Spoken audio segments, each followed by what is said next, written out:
अगर आप भी कक्षा 7 में पढ़ रहे हैं और द्वितीय त्रैमासिक 2025 और 26 में शामिल होना चाह रहे हैं तो आपके लिए वीडियो बहुत महत्वपूर्ण होगा।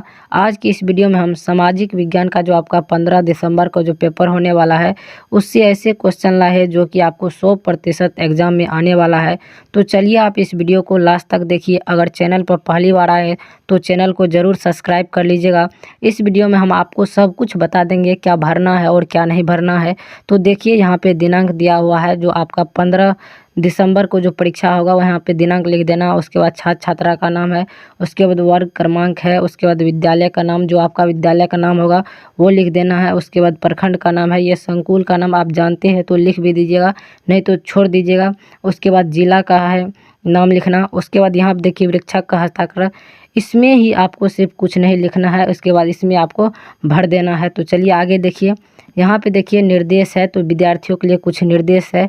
पहला में सभी प्रश्नों का उत्तर अनिवार्य है। उसके बाद दूसरा में सभी प्रश्नों के सामने उनके मान अंकित, यानी कितना मार्क का है यही आपको अंकित किया हुआ है। उसके बाद निर्देशानुसार आपको क्या है उत्तर देना है, जो निर्देश दिया हुआ है उसी के अनुसार आपको उत्तर देना है। तो देखिए यहाँ पे क्वेश्चन पहला में सही विकल्प के सामने सही का चिन्ह अंकित कीजिए, जिसमें आपको कुल कितना 8 मार्क का पूछा गया है। तो पहला क्वेश्चन देखिए, वर्ष भर एक ही दिशा में बहने वाली पवन है तो कौन हो जाएगा अस्थाई पवन, यानी ऑप्शन ख जो है यही आपका सही आंसर हो जाएगा। उसके बाद दूसरा में लद्दाख में पाए जाने वाले महत्वपूर्ण जानवर, यानी लद्दाख में जो है पाए जाने वाले महत्वपूर्ण जानवर कौन है, याक है, तो ऑप्शन आपका ग सही हो जाएगा।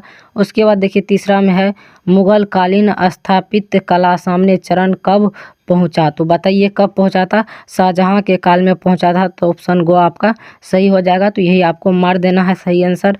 उसके बाद चौथा में इनमें से कौन सा जलीय उत्पाद कौन सा, जलीय उत्पाद इसमें कौन है, मखाना जो है जल में आपका उत्पादन होता है, तो को जो ऑप्शन आपका सही आंसर हो जाएगा। उम्मीद है कि आप सही सही बना लीजिएगा इससे, जिससे आपको 8 मार्क यहाँ से मिल जाएगा। दूसरा नंबर क्वेश्चन देखिए, रिक्त स्थानों को पूर्ति कोष्टक में दिए गए शब्दों को भरे, यानी यहाँ पे जो दिया हुआ है कोष्टक में उसी को यहाँ पे भरना है। देखिए पहला में क्या है, दैनिक तापमान डैश में मापते हैं, दैनिक तापमान किस में मापते हैं, सेल्सियस में, तो आपको सेल्सियस लिख देना है।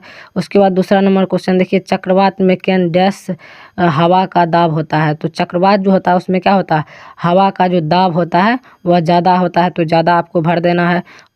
यहाँ पे देखिए आगे क्वेश्चन, कथकली डैश राज्य का नृत्य है, तो कथकली कहाँ का नृत्य है, तो केरल का है, तो केरल आप भर दीजिएगा। चौथा में भारत के पश्चिमी भाग में डैश रेगिस्तान है, तो भारत के पश्चिमी भाग में कौन सा रेगिस्तान है, थार रेगिस्तान है, तो भर देना है। ये भी आप सही से बना लीजिएगा, आपको 8 मार्क यहाँ से भी आपको मिल जाएगा। हम गारंटी देते हैं कि आप लास्ट तक वीडियो देखिएगा तो आपको जो है पूरा मार्क मिल जाएगा एग्जाम में। अब देखिए यहाँ पे तीसरा नंबर क्वेश्चन, यह भी आपको कुल कितना 8 मार्क का हो जाएगा।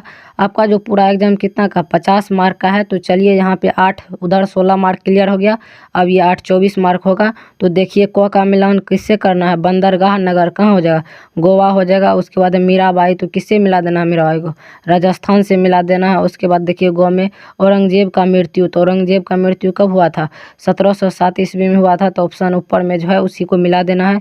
उसके बाद घ में है माला, तो किससे मिला देना है, यह क्या है तीर्थ स्थान है, तो ऑप्शन तीसरा जो यहाँ पे इसी से आपको मैच कर देना है। सही सही मैच कीजिएगा, आपको जरूर फुल मार्क मिलेगा। अब देखिए चौथा नंबर क्वेश्चन, निम्न में से किन्हीं 4 प्रश्नों का उत्तर दे 2 या 2 अधिक वाक्यों में, मतलब आपको 2 वाक्य से अधिक में उत्तर देना है। जो आपका 4 क्वेश्चन है वह 16 मार्क का होगा।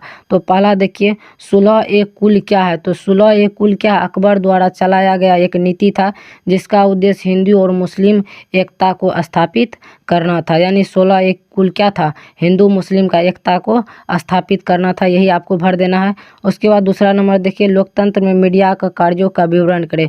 लोकतंत्र का एक स्तंभ है मीडिया, जिसके द्वारा लोकतंत्र है उसे कार्यकलाप को नागरिकों को बताते, यानी जो लोकतंत्र है एक स्तंभ है मीडिया, जिससे आप क्या लोगों को जानकारी देता है, लोकतंत्र में क्या हो रहा है नागरिकों तक जानकारी पहुंचाता है। और तीसरा नंबर क्वेश्चन देखिए, विज्ञापनों से आप क्या समझते हैं, तो विज्ञापन किसी भी वस्तु के विषय में बताए जाने के लिए उपयोग किया जाता है। तो यही आपको 2 वाक्य में लिखना है, जिससे आपको कुल कितना 4 मार्क मिल जाएगा। आगे देखिए अब चौथा नंबर क्वेश्चन, विभिन्न प्रकार के बाजारों का वर्णन करें। बाजार जो है उसका वर्णन करना है, अस्थायी बाजार, उसके बाद प्रादेशिक बाजार, राष्ट्रीय बाजार, अंतर्राष्ट्रीय बाजार, यानी विभिन्न प्रकार के बाजारों का आपको वर्णन कर देना है। आगे देखिए आप 5वां नंबर क्वेश्चन, पानीपत के मैदान में होने वाले प्रथम लड़ाई का भारतीय इतिहास में क्या महत्व है। तो चलिए इसका भी 2 वाक्य में लिख देते हैं। पानीपत की जो लड़ाई है, प्रथम लड़ाई जो 21 अप्रैल 1526 ईस्वी में लड़ा गया था। इस लड़ाई के पश्चात भारत में मुगल साम्राज्य की नींव पड़ी, यानी यही पानीपत के युद्ध के बाद जो है मुगल साम्राज्य का भारत में जो है नींव पड़ा था। तो चलिए उम्मीद है कि यह वीडियो आपको पसंद आया होगा। अगर चैनल पर पहली बार आए तो चैनल को ज़रूर सब्सक्राइब कर लीजिए। आगे और भी क्वेश्चन आपको देखने को मिलेगा, तो आप ज़रूर इस चैनल से जुड़िए। धन्यवाद, मिलते हैं किसी दूसरे वीडियो में।